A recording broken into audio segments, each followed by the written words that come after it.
Good morning, everyone. In the previous class, we had discussed some principles of accounting. Let's quickly go through which all principles we had discussed. Principles or concepts or assumptions. The first one we had discussed was going concern assumption, which states that business undertaking is assumed to be long-lasting. There is neither the intention nor the necessity to shut it or reduce its scale of operations. Second was accrual assumption, which states that revenues and expenses should be recorded when they become due, irrespective of the date of settlement. Then consistency assumption, we had discussed that all accounting methods, procedures, and practices should remain same from year to year so that the results of various years are comparable. Next, we had discussed accounting entity or business entity or separate entity principle, which states that business entity is considered separate and distinct from its owners for accounting purpose. Transactions are recorded from business point of view, and the transactions between owners and business are also recorded. Next, we had discussed money measurement principle, which states that only those transactions are recorded which can be measured in terms of money. Then accounting period principle states that an accounting period is the span of time covered by financial statements. For reporting purposes, the life of a firm is divided into time intervals called accounting periods, usually of 1 year. And this period is generally from 1st April to 31st March next year. In cost concept, we had discussed that assets are shown in the books of accounts at original cost. Original cost को historical cost भी कहते हैं. Less depreciation, whatever may be the market value. Then in dual aspect principle, we had discussed that every transaction entered will have two equal aspects, debit and credit. Okay, debit and credit are two aspects of any transaction. Every transaction will have these two aspects, and the total effect of these two aspects will always be equal. Full disclosure principle we had discussed, there should be complete, fair and adequate reporting in the financial statements of all significant information which is relevant for making decisions. Then we had discussed conservatism or prudence principle, which states anticipate no profit but provide for all possible losses. Okay. Even inventory or stock is shown in the accounting books at book value or market value, whichever is less. यहाँ तक हमने discuss किया था last class में. Any doubts up to here? No? Okay, good. So now we move on to the next principle, which is materiality principle. Okay. What does this principle state? An accounting principle or concept can be ignored if its net impact is so less that the user of financial statements would not be misled. मतलब simplicity के लिए, चीजों को simple और effective रखने के लिए, अगर कहीं पर हम किसी अकाउंटिंग प्रिंसिपल को इग्नोर भी कर रहे हैं, लेकिन वो इग्नोर करना किसी फाइनेंशियल स्टेटमेंट्स के यूजर को मिसलीड नहीं कर रहा, कोई गलत इंफॉर्मेशन नहीं दे रहा, तो हम सिंप्लिसिटी के लिए ऐसा कर सकते हैं. ठीक है. For example, if an immaterial amount is spent in a capital expenditure. Capital expenditure कौन सा होता है? फिक्स्ड एसेट्स के परचेज पे फॉर एग्जांपल जो अमाउंट स्पेंड हुआ. जो फिक्स्ड एसेट्स कौन से होते हैं जो कई सालों तक यूज होंगे, ठीक है। फॉर एग्जाम्पल एक पेन स्टैंड परचेज किया हमने। Now generally a pen stand will be used for several years. It may last several years. So it is a capital expenditure. It is a fixed asset technically. But अगर इस तरह की छोटी छोटी चीजों को, पेन स्टैंड है, कोई ट्यूबलाइट है, कोई बल्ब है, जो चीजें कई सालों तक चलती तो हैं, लेकिन इतना छोटा अमाउंट इन पे स्पेंड होता है कि उसको अगर हम फिक्स्ड एसेट की तरह ट्रीट करेंगे, कैपिटल एक्सपेंडिचर की तरह ट्रीट करेंगे और हर साल उसमें से डेप्रिसिएशन लेस कर करके बाकी अमाउंट दिखाते जाएंगे, तो अननेसेसरली हमारी accounting it will become very lengthy. So what we can do is we can show these items which are of insignificant amount, although they are of capital expenditure nature, we can write them off as revenue expenditure, as an expense in the year of purchase itself. ठीक है? So this is materiality principle. Next one is matching concept. Expenses incurred to earn the revenues of an accounting period should be taken as expenses of that accounting period. मतलब जो expenses current year के revenue को earn करने के लिए spend हुए हैं, उतने ही अमाउंट को हमें इस साल का एक्सपेंस मानना चाहिए, ना कम ना ज्यादा. For example, if I tell you that revenue is, sales revenue is, let us say, 10,000 rupees, and the purchase expense is 6,000 rupees. How much is the profit? Profit we know is revenue minus expense. So 10,000 minus 6,000, 4,000 is the profit, you will say. Absolutely right. But now let me add another information to it. At the end of the year, stock of 1,000 rupees is lying unsold. There is a closing stock of rupees 1,000 lying at the end of the year. Does this change the amount of profit in any way? Is the profit still 10 minus 6, 4,000? Or is it 3,000? Or is it 5,000? If you think carefully, the correct answer is 5,000. Why? Because 1,000 rupees worth stock is lying unsold. Means this cost has not converted into sales. This is not related to current year sales. Means जो goods sell हुए हैं, 6,000 के purchase किए थे, लेकिन उसमें से 1,000 के तो बचे हुए हैं, तो जो सेल हुए हैं वो कितने के थे? 5,000 के थे. तो 5,000 के गुड्स 10,000 में सेल हुए हैं, तो प्रॉफिट 5,000 है. ठीक है?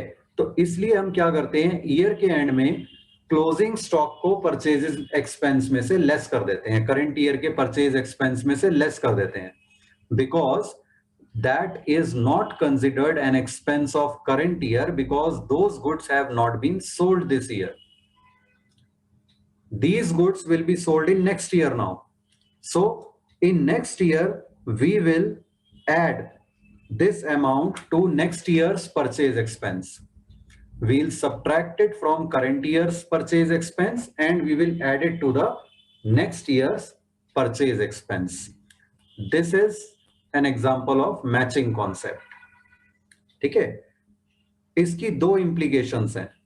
First, expenses incurred in any other accounting year related to revenues of current year should be treated as expense of current year.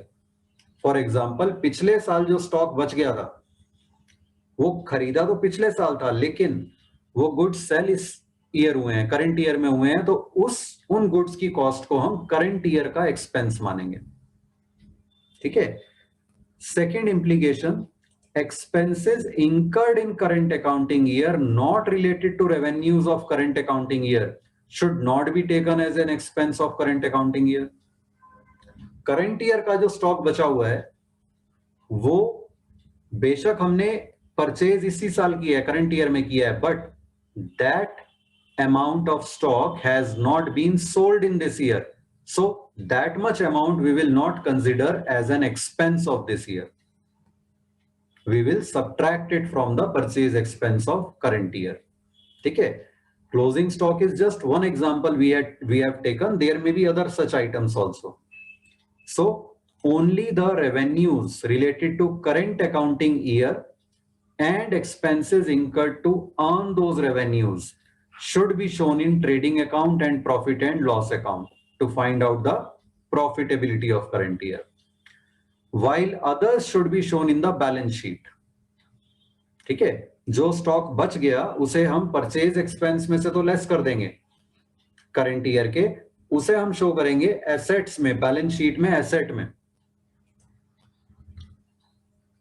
Next is revenue recognition, or it is also called realization, revenue realization principle or concept.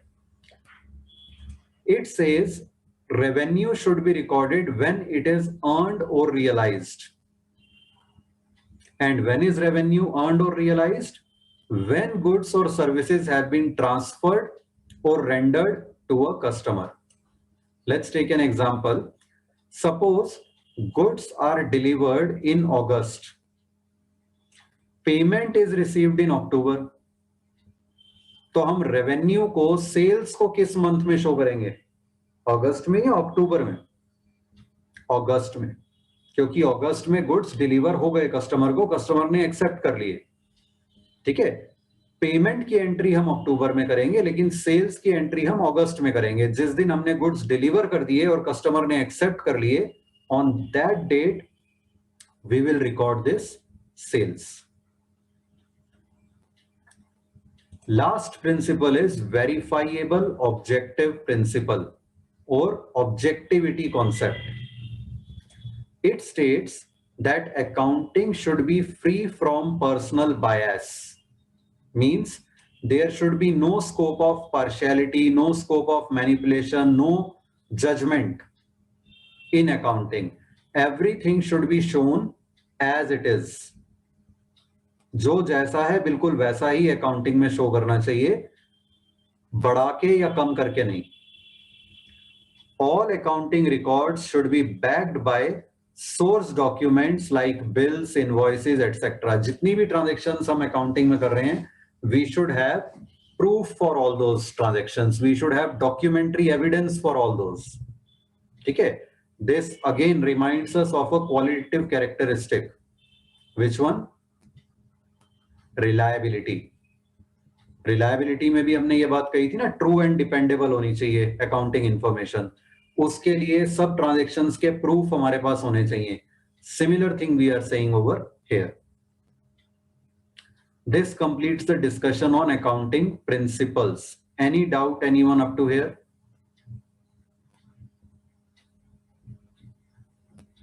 No? Okay, good. Next topic is accounting standards. Now what are accounting standards? Accounting principles को follow करते हुए भी there can be different ways of doing some calculations, of presenting certain things in accounting. To bring about uniformity, accounting standards are required. ठीक है, just like you all are expected to wear uniforms in school. Why? To bring a uniformity so that all students look alike. We cannot judge the social or economic status of any student by their clothes. So that is the basic purpose why students are asked to wear a uniform, standardized uniform. Similarly, in accounting, while preparing accounting, to limit diverse accounting practices methods to a limited range, accounting standards are used. Accounting principles allow a large number of alternative treatments of same item. For example, one enterprise may charge depreciation at a certain rate on, let us say, machinery. Another business enterprise may charge depreciation at another rate on the same machinery, similar machinery. So there will be diversity and it will be difficult to compare the results in this manner. So certain standards must be followed for preparing financial statements so that there is minimum possible ambiguity and uncertainty about the figures contained in the financial statements. So what are accounting standards? Accounting standards are written statements issued from time to time. By whom? By institutions of accounting professionals. India में कौन सा institution है accounting professionals का? Main institute of chartered accountants of India, ICAI. तो India में accounting standards कौन issue करता है? ICAI, specifying uniform rules or practices for drawing the financial statements. Okay. Now, what are the objectives of accounting standards? I am reading out: to lay down the norms of accounting policies and practices by way of codes, to direct as to how the transactions and events should be dealt with in accounts and disclosed in financial statements, to remove the effect of diverse accounting practices, ताकि diversity ज़्यादा ना हो accounting practices में, similar accounting practices हो सबकी, to prescribe a preferred accounting treatment. अगर किसी चीज की accounting treatment के multiple way options हो सकते हैं, तो उनमें से कौन सा prefer करना है वो accounting standards clear कर देते हैं. To provide information to the users of financial statements as to the basis on which such statements have been prepared. To limit the area within which accountant has to function. So in this respect, they are just like laws, means all accountants have to follow the accounting standards while preparing accounts. Now we come to advantages of accounting standards or benefits.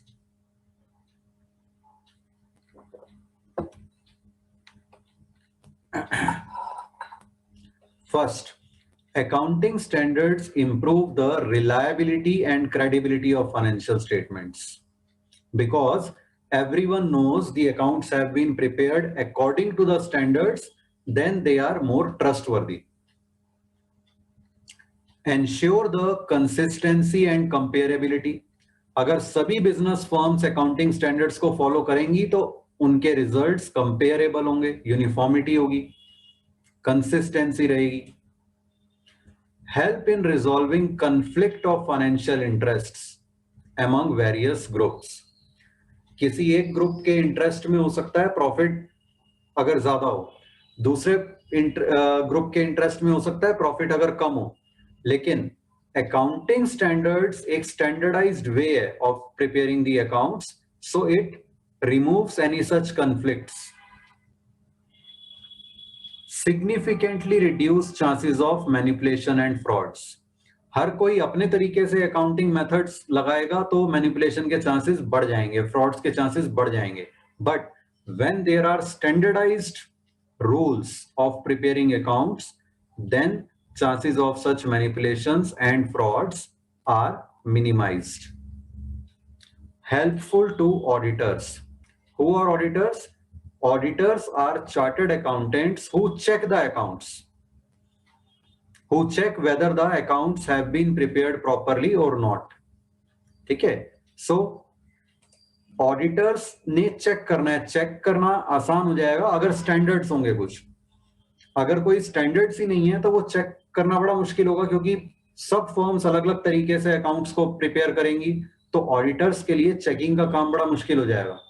लेकिन अगर सभी firms के accounts similar procedures को follow करके बने हैं तो फिर उन्हें चेक करना इजी हो जाता है. International Financial Reporting Standards, IFRS. These are nothing else but accounting standards made and followed at an international level. We live in a globalized world where many companies, many business organizations operate in many countries. Now, for these organizations, if accounting standards in every country are different, it will become very difficult for these companies to maintain their accounts, because for every country's operations, they have to prepare the accounts in a different manner. It will be very difficult for the auditors to check the accounts of such companies. So the need was considered that there should be some common standards at international level which all the countries should follow. Then all the companies, all the business organizations throughout the world will follow similar standards. And even those companies which are operating in many countries, they will follow similar practices, accounting practices for all those countries' operations. So where MNCs operate in many countries and there are several financial transactions between business enterprises of various countries, it is important to have a single set of accounting standards across the world. For this purpose, IFRS were started. IFRS are a set of accounting standards developed by whom? International Accounting Standards Board, IASB. And these are acceptable worldwide to be followed while preparing accounts. Okay, by all the countries who are members of this IFRS, who have accepted to follow these. India decided to converge its accounting standards with IFRS. India has also accepted that it is converging its own accounting standards with IFRS. Converging means India भी अपने accounting standards को जहां जहां जरूरत है change कर रहा है. जो accounting standards Indian already IFRS की तरह ही हैं, उनमें तो चेंज की जरूरत नहीं है, वो एज इट इज रहेंगे. जिन मैटर्स में इंडियन अकाउंटिंग स्टैंडर्ड्स आईएफआरएस से कुछ डिफरेंट है, तो उन्हें कईयों को मॉडिफाई कर लिया गया है और कईयों को मॉडिफाई किया जा रहा है, so that they are in tune with IFRS. The converged accounting standards are titled IND AS. जो इंडियन अकाउंटिंग स्टैंडर्ड्स को आईएफआरएस के अकॉर्डिंगली जिनको मॉडिफाई कर लिया गया है, उनका नाम है IND AS. IND for India, AS accounting standard. ठीक है. Have been issued and notified by Accounting Standard Board of Institute of Chartered Accountants of India. Now, what are the assumptions in IFRS? Accrual assumption IFRS में भी follow होती है, जो हमने discuss की, that transactions should be recorded when they become due, irrespective of date of settlement. Then going concern assumption is in IFRS also, that a business organization is assumed to be long lasting. Then there is measuring unit assumption. ये different है. Measuring unit is current purchasing power. It means assets should be shown at current fair value in IFRS. लेकिन ये अभी पूरी तरह से India में implement नहीं हुआ है, अभी भी हम हिस्टोरिकल कॉस्ट पर ही दिखा रहे हैं. ठीक है. Means cost of purchase less depreciation. Then constant purchasing power assumption. Value of capital should be adjusted to inflation at the end of year. मतलब इन्फ्लेशन की एडजस्टमेंट भी होती है आईएफआरएस में. अगेन ये भी अभी इंडिया में पूरी तरह से इंप्लीमेंट नहीं हुआ है, ये वाली assumption. IFRS based financial statements में क्या क्या आता है? एक तो होती है statement of financial position showing assets, liabilities and equity, जिसे हम कॉमनली बैलेंस शीट के नाम से जानते हैं. Then there is a statement of comprehensive income showing revenues and expenses, जिसे हम प्रॉफिट एंड लॉस अकाउंट कहते हैं commonly. Then there is a statement of changes in equity. Ownership में क्या चेंजेस हुए उसकी भी एक स्टेटमेंट होती है, अगर कुछ चेंजेस हुए तो. Then there is a statement of cash flow. This we will study in class 12th. Then there are notes and significant accounting policies. Main differences between IFRS and Indian accounting standards. there are two main differences. First, Indian accounting standards are rule based, whereas IFRS are principle based. ठीक है, for example Indian accounting standard के हिसाब से preference shares एक होते हैं company form of business में, उन्हें शेयर कैपिटल में दिखाया जाता है, लेकिन IFRS के हिसाब से they are treated like loan because the amount is to be refunded after a specified period of time. Indian accounting standards are based on historical cost concept, while IFRS are based on fair value concept. ठीक है, Indian accounting standard के हिसाब से अभी भी हम cost less depreciation पे assets को दिखाते हैं, जबकि IFRS में क्या होता है, फेयर मार्केट वैल्यू जो उनकी है उस पे दिखाया जाता है. लेकिन again as I told you, अभी वो इंडिया में पूरी तरह से इंप्लीमेंट नहीं हुई है चीज, तो इंडिया में अभी भी हम हिस्टोरिकल कॉस्ट कॉन्सेप्ट ही फॉलो करते हैं. This completes our discussion on accounting principles, accounting standards and IFRS. Any doubts in these anyone? अब इसके क्वेश्चंस आप सारे अटेम्प्ट कर लोगे बुक से.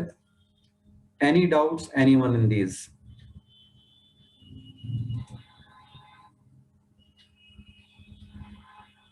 No?